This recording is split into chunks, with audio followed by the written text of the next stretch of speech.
Hello friends, स्वागत है आप सभी का एक बार फिर से इस चैनल पर।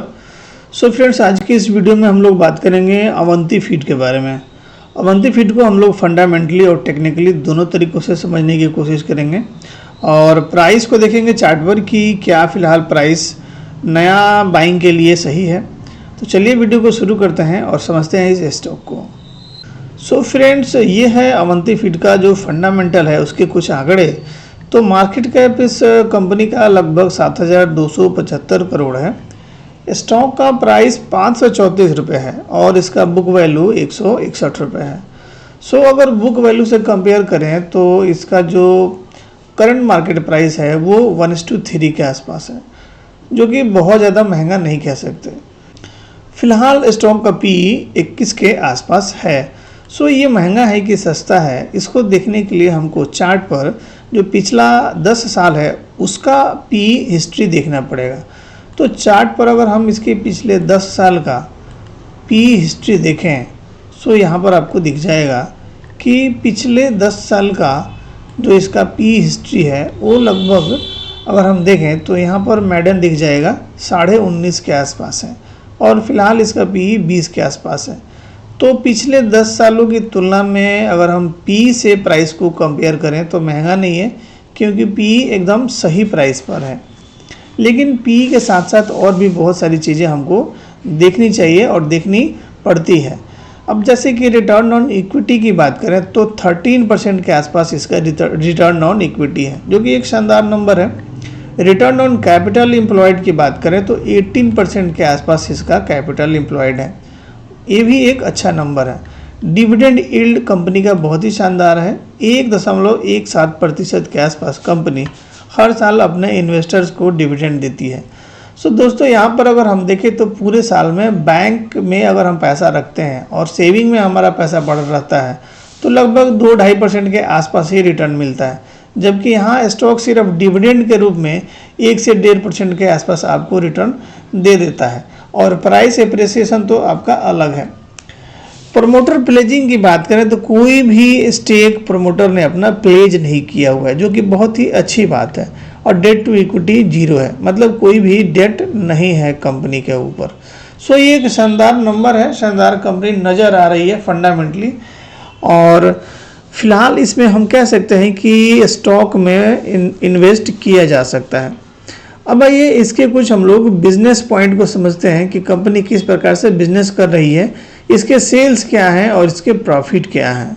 सो प्रॉफिट एंड सेल्स की अगर हम बात करें तो जहां 2012 में कंपनी का सेल्स 383 करोड़ रुपये था, वहीं लगातार बढ़ता हुआ इस साल कंपनी का सेल्स 5,178 करोड़ रुपये पर पहुंच गया है। ऑपरेटिंग प्रॉफिट मार्जिन की बात करें तो कंपनी ने पिछले 10 सालों में 10-12% के आसपास अपना ऑपरेटिंग प्रॉफिट मार्जिन को मेंटेन किया हुआ है, जो कि एक अच्छा नंबर है। और नेट प्रॉफिट की बात करें तो कंपनी पिछले 10-12 सालों में लगातार जो है नेट प्रॉफिट को बढ़ाया हुआ है और कहीं पर भी इसका निगेटिव नहीं गया है। इस साल का नेट प्रॉफिट 383 करोड़ रुपये था और इससे पिछले साल 312 करोड़ रुपये था, उससे पिछले साल 245 करोड़ था। सो नेट प्रॉफिट में भी लगातार बढ़ोतरी देखने को मिल रही है। ईपीएस की अगर हम बात करें तो ईपीएस भी इसका शानदार है और पिछले कई सालों से इसका ईपीएस ग्रोथ भी ठीक ठाक रहा है। फिलहाल इसका ईपीएस जो है वो 25.5 के आसपास चल रहा है।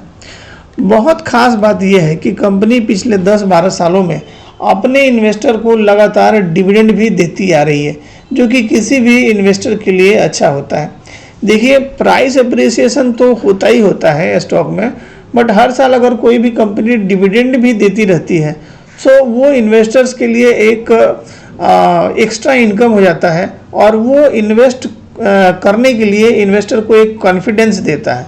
सो कंपनी अगर अर्न कर रही है, पैसा कमा रही है, तभी वो डिविडेंड दे रही है। और अगर वो पैसा कमा रही है सो निश्चित तौर पर आने वाले में उसका जो ग्रोथ होगा वो होना ही होना है। सो ये एक शानदार नंबर है। इस साल जो डिविडेंड है वो ऑलमोस्ट आपका, इस साल का डिविडेंड तो अभी कंपनी ने डिक्लेयर नहीं किया है, बट पिछले साल यानी कि 2023 में कंपनी ने 31% के आसपास डिविडेंड दिया है, उससे पिछले साल में 38% का डिविडेंड दिया हुआ है। सो डिविडेंड भी कंपनी अच्छा खासा दे रही है। इसके ग्रोथ की बात करें तो पिछले 10 सालों में सेल्स में लगभग 23% का ग्रोथ देखा गया है। मतलब हर साल कंपनी का सेल्स 23% से बढ़ जाता है, जो कि एक शानदार नंबर है। वहीं प्रॉफिट ग्रोथ की बात करें तो 25% के आसपास इसका हर साल प्रॉफिट भी बढ़ रहा है। सो मतलब सेल्स भी बढ़ रहा है और प्रॉफिट भी बढ़ रहा है, तो ये एक अच्छा नंबर है और पिछले 10 सालों से इसको मेंटेन किए हुए है कंपनी ने। और स्टॉक का CAGR की अगर हम बात करें तो 31% के आसपास स्टॉक ने अपना CAGR डिलीवर किया हुआ है। 31% का मतलब हो गया कि ऑलमोस्ट 3 साल में आपका पैसा डबल। सो दोस्तों 3 साल में आपका पैसा डबल करके दे रही है अवंती फीड पिछले 10 सालों में। सो 10 सालों में अगर हम देखें तो अगर 3 साल में पैसा आपका डबल हो गया है तो पिछले 10 सालों में अगर हम देखें तो 3 साल में डबल, फिर 6 साल में अगर हम देखें तो 100 रुपये का 200 रुपये हो गया 3 साल में, 200 का 400 हो गया 6 साल में, और 400 का 8 साल हो गया 9 साल में। सो 9 साल में 800 हो गया, यानी कि 10 सालों में 10 गुना आपका पैसा अवंती फीड ने बना के दिया हुआ है, जो कि शानदार नंबर है। सो दोस्तों इसका कारण क्या है? इसका कारण यही है कि कंपनी का बिजनेस अच्छा है, कंपनी का प्रॉफिट अच्छा है और कंपनी का परफॉर्मेंस अच्छा है, जिस कारण से इसके स्टॉक प्राइस भी अच्छा परफॉर्म कर रहे हैं। अब आइए इसके बैलेंस शीट को हम लोग थोड़ा बहुत देख लेते हैं। सो बैलेंस शीट की अगर हम बात करें तो बोरोइंग तो जैसे कि हमने पहले ही देख लिया था कि कंपनी के ऊपर लगभग जीरो बोरोइंग है, तो 10 करोड़ के आसपास यहाँ पर बोरोइंग दिख रहा है। 10 करोड़ का बोरोइंग के तुलना में कंपनी के पास 2177 करोड़ का कैश भरा हुआ है। सो कैश से अगर हम बोरोइंग को कंपेयर करें तो लगभग ये जीरो ही है, इसलिए जीरो डेट कंपनी यहाँ पर हमने देखा था। यहाँ पर देखिए डेट टू इक्विटी जो है बिल्कुल ही जीरो है। सो डेट तो बिल्कुल है नहीं, रिजर्व कंपनी के पास 2177 करोड़ है। और इसका अगर हम एसेट्स देखें तो लगातार इसका एसेट्स भी बढ़ रहा है। इस साल का सबसे हाईएस्ट एसेट्स था इसका 2974 करोड़ रुपये। सो कंपनी शानदार है, अच्छा परफॉर्म कर रही है फंडामेंटली। सो हम इसको अपने पोर्टफोलियो में शामिल करने के बारे में सोच सकते हैं। शर्त यह है कि फिलहाल अभी प्राइस कहाँ चल रहा है, इसको हमको चार्ट पर देखना पड़ेगा। इन्वेस्टर्स की अगर हम बात करें तो फिलहाल 43% स्टेक इसमें प्रमोटर होल्ड करता है। FII के पास 14% हिस्सेदारी है, वहीं DII भी इसमें लगभग 7.5% के आसपास अपना स्टेक होल्ड करता है, और 32% का जो होल्डिंग है वो पब्लिक के पास है। गवर्नमेंट का भी इसमें थोड़ा बहुत स्टेक है, जो कि 2.25% के आसपास है। तो दोस्तों फंडामेंटली ये तो कंपनी बहुत ही शानदार है, बहुत ही अच्छा ग्रो कर रही है, बहुत अच्छा रिटर्न डिलीवर कर रही है अपने इन्वेस्टर्स को पिछले 10-12 सालों में। बट क्या आने वाला समय भी ऐसा ही कुछ रहने वाला है? इसको कैसे प्रेडिक्ट किया जाए? सो दोस्तों इसको तो बहुत मुश्किल है प्रेडिक्ट करना, बट चार्ट के माध्यम से निश्चित तौर पर हम लोग प्राइस को प्रेडिक्ट कर सकते हैं कि आने वाले टाइम में प्राइस किस प्रकार मूव कर सकता है इस स्टॉक का। तो चलिए हम लोग चार्ट पर इसको देखते हैं और समझते हैं कि किस प्रकार प्राइस का बिहेवियर चल रहा है।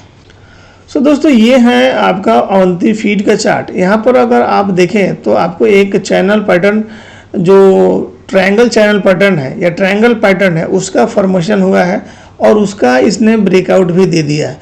ब्रेकआउट को इसने बहुत ही शानदार वॉल्यूम कैंडल के साथ दिया हुआ है। सो इसमें कन्विक्शन और बढ़ जाता है बाइंग के लिए। सो दोस्तों अगर हम इसका जो टारगेट देखें, सो टारगेट को हम इसको, जैसे कि मैंने यहाँ पर रेंज कैलकुलेट किया है और रेंज कैलकुलेट करके इसको मैंने यहाँ पर ब्रेकआउट के बाद लगा दिया है। सो ब्रेकआउट के बाद अगर हम इसको देखें टारगेट, तो ऑलमोस्ट 1250 रुपये का टारगेट निकल के आता है। और इसका ऑल टाइम हाई भी अगर हम टारगेट रखें वो भी 950 के आसपास बनता है। सो दोस्तों यहाँ से भी ऑलमोस्ट 100%, इवन 150% भी रिटर्न प्राप्त किया जा सकता है इस स्टॉक में, इस लेवल पर इन्वेस्ट करके। सो इन्वेस्ट करने का जो रीजन है फंडामेंटली बहुत ही स्ट्रॉन्ग है, और टेक्निकली अगर हम बात करें तो एक ट्रायंगल पैटर्न का ब्रेकआउट हुआ है। जब भी कोई स्टॉक इस प्रकार के ट्रायंगल पैटर्न का ब्रेकआउट देता है, वो भी वॉल्यूम के साथ, तो निश्चित तौर पर वहाँ पर अच्छी खासी बढ़ोतरी देखने को मिल सकती है। यहाँ पर देखें तो पिछले 3-4 महीनों में स्टॉक कंसोलिडेट कर रहा है, तो ज़रूरी नहीं है कि ब्रेकआउट के बाद ही कोई भी स्टॉक फटाफट आपको टारगेट दे दे। कंसोलिडेशन में टारगेट आपको लगता है। सो ये 950 का जो टारगेट है या उसके बाद 1250 रुपये का टारगेट है, इसको आने में यदि आपको 1 साल भी लग जाता है, इवन 2 साल भी लग जाता है, तो भी आपको ये रिटर्न बुरा नहीं कहलाएगा। आपको 100% का रिटर्न अगर 2 साल में भी मिल जाता है तो ये एक शानदार रिटर्न होगा। स्टॉप लॉस की बात करें तो इसमें 10 से 15% का आपको स्टॉप लॉस रखना चाहिए। अगर स्टॉक 450 से नीचे ट्रेड करना शुरू करता है तो आपको इस इन्वेस्टमेंट से निकल जाना चाहिए, आपको इस स्टॉक से निकल जाना चाहिए। और अगर ये ऊपर की तरफ में बढ़ता है तो आपको एटलीस्ट कम से कम 950 तक के टारगेट के लिए इसमें होल्ड करना चाहिए। दूसरा टारगेट आपको इसमें 1250 रुपये का भी मिल सकता है। सो फ्रेंड्स, ये था अवंती फीड, जिसका हम लोगों ने कंप्लीट फंडामेंटल और टेक्निकल दोनों ही तरीकों से एनालिसिस किया और समझा कि प्राइस फिलहाल बाइंग जोन में है, बाइंग करने लायक है, और यदि हम इसमें फ़िलहाल पोजीशन बनाते हैं तो हमें एक अच्छा खासा टारगेट मिल सकता है। सो फ्रेंड्स, आज के इस वीडियो में बस इतना ही। मिलेंगे नेक्स्ट वीडियो में एक नए एनालिसिस के साथ। तब तक सीखते रहिए और इन्वेस्ट करते रहिए। Thank you.